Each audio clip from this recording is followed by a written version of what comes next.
Welcome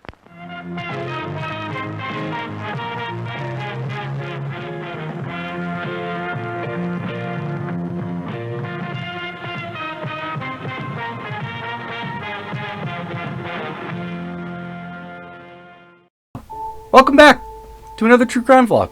Today, we're going to be talking about D.B. Cooper. Now, our story takes place on the 24th of November, 1971.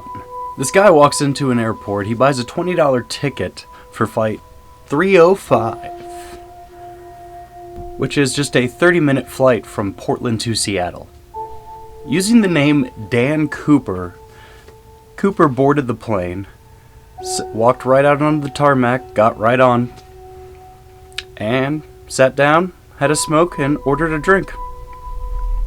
A lot of the other passengers on the plane would later describe him as a man in his mid-40s, very well dressed, with a black overcoat and a suitcase and a brown paper bag. Now, out of the 42 people that were on this flight, 36 being passengers and 6 of them being crew, after takeoff, Cooper handed a flight attendant a note. Her thinking that it was just another smug businessman giving her his number. She just put it in her purse and was just going to kind of ignore it. And that was until he leaned back and urged her, "You should really look at that letter because I have a bomb." She opened up the letter and it said, "I have a bomb. Sit next to me." He opened up his briefcase to reveal a few sticks of dynamite attached to some wires and a detonator. She then got the attention of another flight attendant, and they were relaying messages from the cockpit from Cooper. At that point, Cooper relayed his demands. He wanted $200,000, 4 parachutes, and a refueling truck to meet them in Seattle. The plane landed in Seattle, no problem. The exchange was made.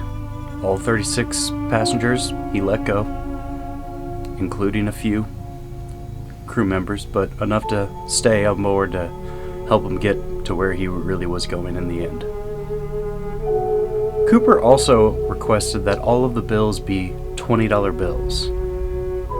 They had gotten the resources together from a local bank in Seattle and cataloged all of the serial numbers that were going with him as the ransom money. The pilots and Cooper discussed their next move. Cooper just gave one direction. He wanted to go to Mexico City. And he had a few other demands. He wanted the landing gear to be kept down and a back ladder that goes out the back of the plane to be kept open at all times. After some arguing back and they were able to take off.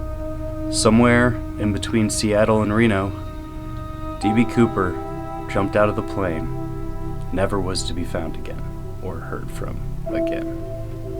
1972, a little bit after a year or so after the airplane heist, letters were sent to the FBI, the New York Times, the Washington Post, the LA Times, and the Seattle Times.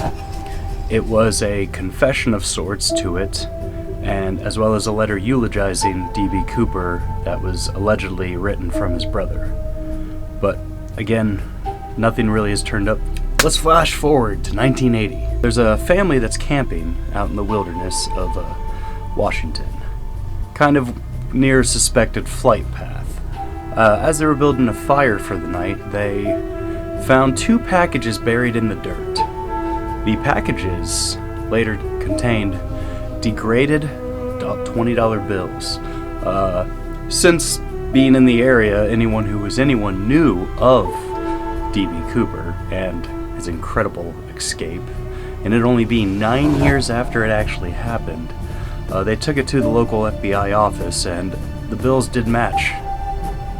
However, nothing really ever came of this, and nothing really ever did up until the 2010s, where the FBI officially closed the book on this as a permanently closed case.